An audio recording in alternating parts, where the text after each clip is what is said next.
Anyway, 28,000 BC, Atlantis blew up into 3 islands. All that was left of the continent were 3 islands. And it remained an island nation, but we also went into pole shift again. When we go into pole shift, it misaligns the pyramids that are aligned to special things. And the pyramids out here, where they were stationed out here, no longer were aligned with Sirius B. So here we go again, we're vulnerable again. They have to take the long way in to get here if the Anunnaki try to do anything. And the Anunnaki are coming up with the Ramas from inner Earth, they're already here. So it's not like they had to take the long way, and they were already here. Let's see, so that knocked it out, and that also was where Atlantis did its first downfall. Let's see, I'm trying to go through this as fast as I can. Let's see. Just go.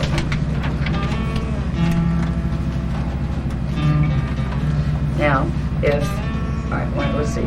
The pyramids were not fully destroyed during that, the original pyramids, but they were heavily damaged. They had to be rebuilt after that. But they were still using, these pyramids were originally built, I hate to tell Mr. Awas, he's right about the last building of the pyramids. They were built manually. But the first 2 buildings of these pyramids, they were built with the Ankhs. The Ankhs were huge power generators. They took them out of here when they took the crystals out of here. Now I just have the little ones left in the shape of them. They don't work anymore. They were machines. They could bend electromagnetism interdimensionally, and they could cut through rock like butter, and they could levitate rock. And that's how they were originally built. And that's how the calculations that were done with these things were far beyond what our science and mathematicians can do. These pyramids were a lot nicer than the ones that are out there now. So the original ones were built rather quickly because they had advanced technology at that point. Let's see. Okay. Period. Here's another period that's a major problem in what has happened with our gene codes. 22,236 BC. This is called the Lucifer Rebellion period.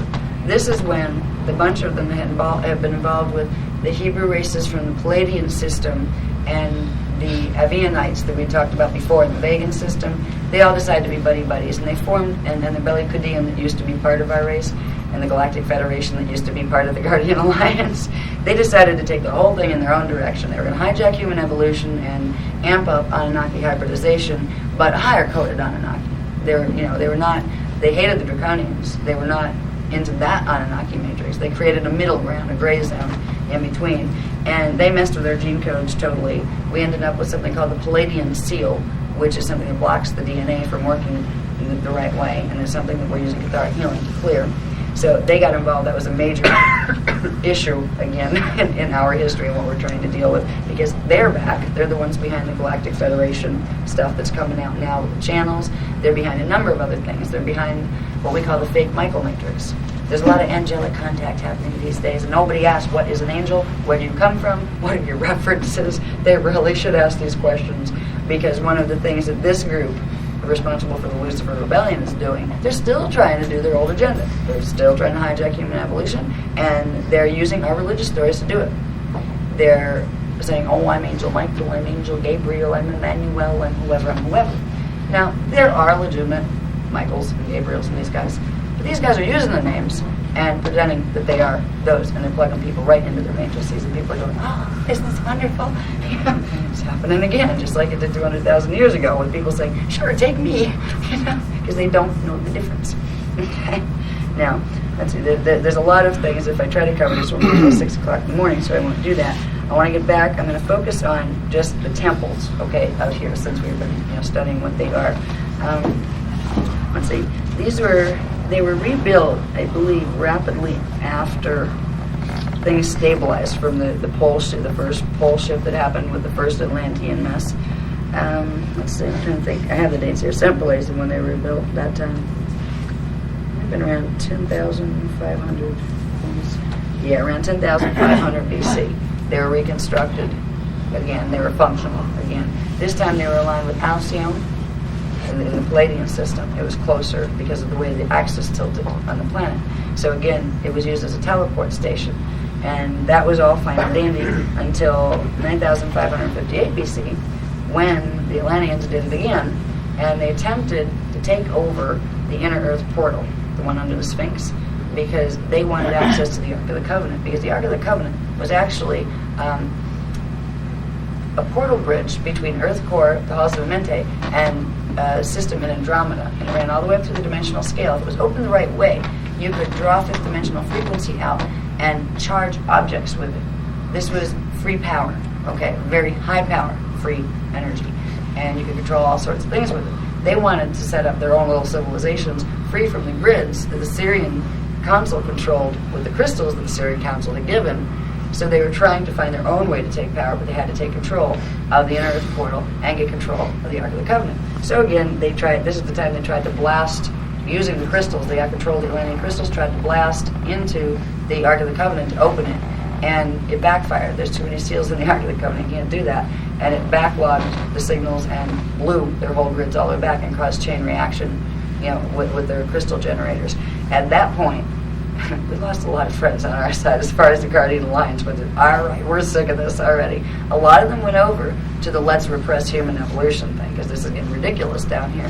What happened then was they blew Atlantis completely. The 3 islands were no more. They went under. There was a lot of damage done. We had another slight pole shift. And when you have the pole shifts, you usually end up with major flooding and sometimes rapid freeze, that kind of stuff. And then it all has to rebalance itself. And everybody goes scurrying, either get evac'd out or go down under, but it's get off the surface fast. Right. And this has happened numerous times, and this was the last time that this happened.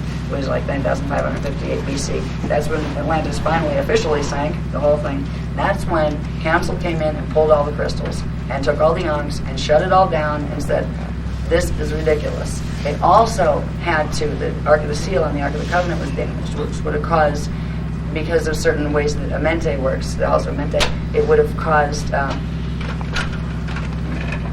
want to get everybody a good take that doesn't stay around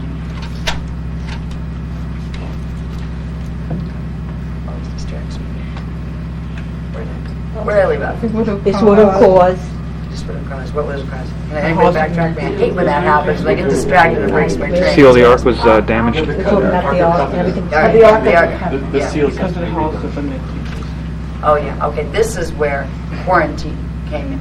Not only did we lose the power stuff, the technology that was taken out, not only did we lose the alignment of the pyramids that were there, but because the Ark of the Covenant was damaged, they had to block out certain frequencies. The good guys had to block out certain frequencies in the Earth grid to keep certain energies from coming in here that the Earth was not ready to handle, that would have made it explode.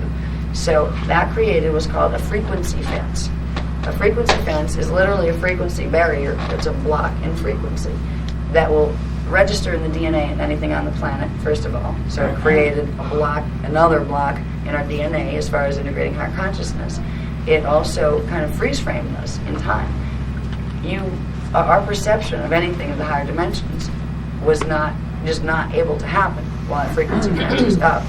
It also created very much difficulty in visitation for any of the good guys or the bad guys, because every time something came through the frequency fence, there was a chance that it would throw the frequency fence, and if it dropped the frequency fence, the planet would explode because of these frequencies that would come down through the Ark of the Covenant. So we went into a period of quarantine, literally. They call it the 11-11-12-12 frequency fence. In the New Age movement, you hear a lot of these people like Solara and those kind of people talking about 11-11-12-12, magnetic codes, what are these? We just had that recently lifted, finally. And the dates are in the book, I forget, it was like the early 90s. They just started to fix that part of the grid and release that frequency fence the first time they could. So all of these things have directly and progressively affected us. Now, I'll get back to the pyramids again, so we have a little bit more to say on those. Up to Atlantis sinking, after rebuilding the second time. It's hard to go through this fast. It's easy to slowly walk y'all through it, but I'm not able to do that right now. We'll be here forever.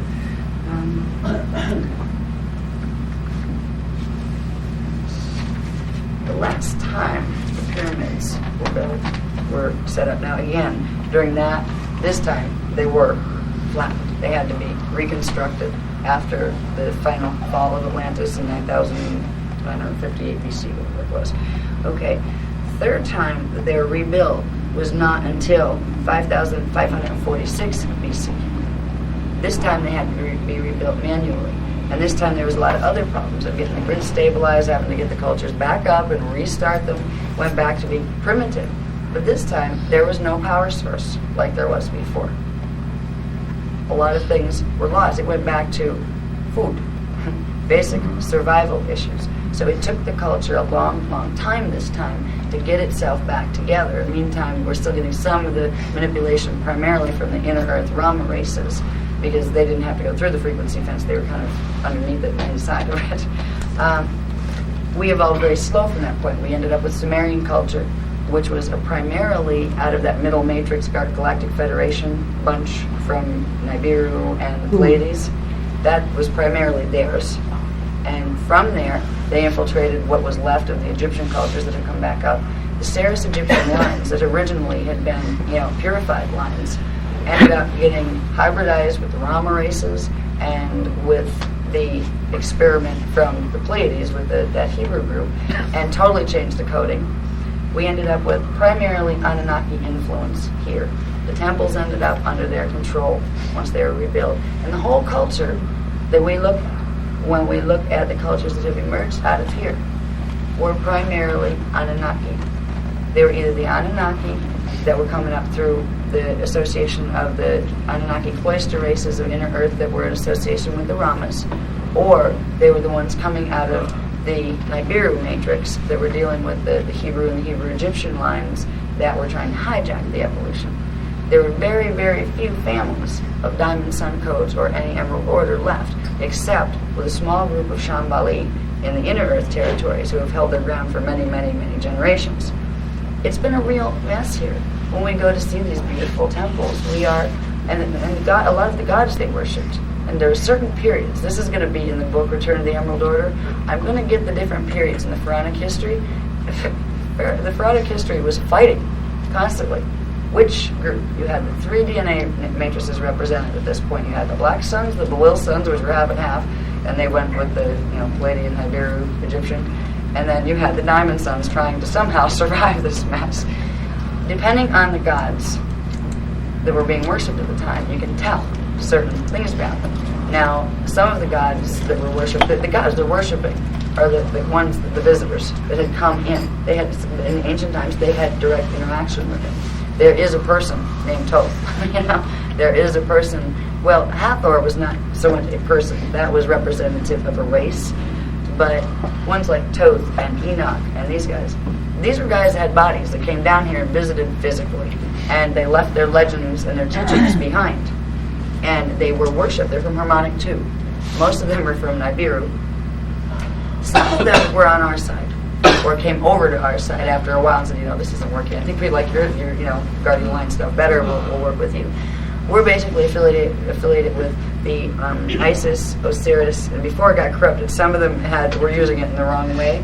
But originally, the Isis, Osiris, Horus, Hathor, and Anubis concept. Those Egyptian gods were the ones associated with the Diamond Sun or the Emerald Order matrices. And that's why when you go to some of these temples, you'll feel better than if you go into primarily Anunnaki temples. This is why when we're going into temples now to recode the grids, every time we run our Maharic shield, we are setting a piece of the D12 pattern back in. We're setting a piece of Aramatana back into the Earth's grids. That's why we're doing what we're doing. And it's helping to activate our Kundalini in our process, but it's also helping the Earth grid to heal. Okay, so that does that give you a roundup of what led us to this point? I know you're all getting really tired, but is that enough to bring it into focus? Because that's what I wanted to do for this trip. Okay. All right. Did you enjoy learning about the history? I know it's late. We're better tomorrow noon. But at least it gives you a primary framework to use. So we know who our friends are. We have the Shambhali of Inner Earth. We have the Guardian Alliance and those affiliated with the Guardian Alliance who are coming from all sorts of different systems. They're Elohim, but they call themselves Elohai to make the distinction between the Elohim who fell. And we are working with all of the groups, and we'll help to host Matrix, any of the others that want to come over into the positive agendas. And then you have the ones that are based out of the Draconian matrices of the Orion system, a lot of which work through the Rama races of Inner Earth and the Anunnaki that are definitely on the very dark side. And then you have those middle guys who just constantly mess everything up and leave the door open for the dark guys to come in. And you have those across the board, but they're manifesting themselves mainly right now through the Galactic Federation stuff coming through the channel, the ET contact, and through the Michael matrices, and through several other teachers like me that are very, very popular, who I won't get into because I'm not here to point fingers. But they're very active in influencing groups of people right now, these three groups. Just wanted you to be aware of it and the history behind it. So I hope that's enough, and I'll let you all go to sleep. Thank you.